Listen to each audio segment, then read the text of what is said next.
হাত ছিঁড়ে দেবে।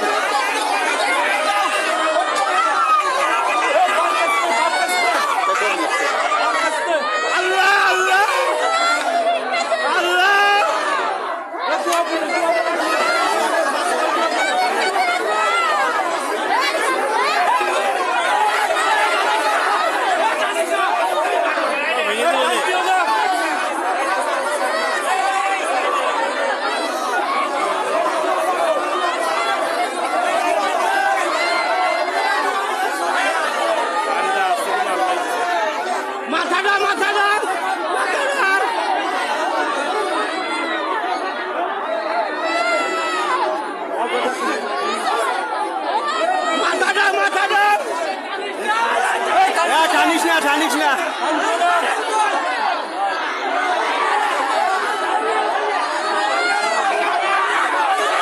পানি আনো পানি আনো পানি পানি আনো পানি পানি পানি। আমি সকাল 7টার সময় কাজে গেছি, আমার গ্রাম শ্রীরামপুর।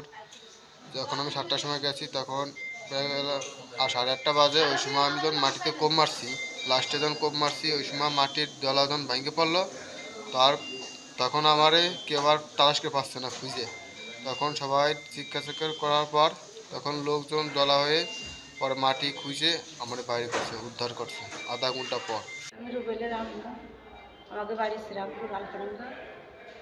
আমার ছেলে স্বামী মাটির কাজে গেছিল, চাপা খাইছিল, উদ্ধার হয়েছে। তার নাম ছিল রুবেল। সে এখানে সকাল 8:30টার সময় উপস্থিত হয়, তাদেরকে ফায়ার সার্ভিস নিয়ে আসে উদ্ধার করে। তো রুগী শঙ্কামুক্ত ছিল, তার হাতে শুধু একটু কেটে গিয়েছিল, আর তার কোনো শ্বাসকষ্টেরও সমস্যা ছিল না, তার অক্সিজেনও প্রয়োজন হয় না। রুগী এখন আশঙ্কামুক্ত রয়েছে।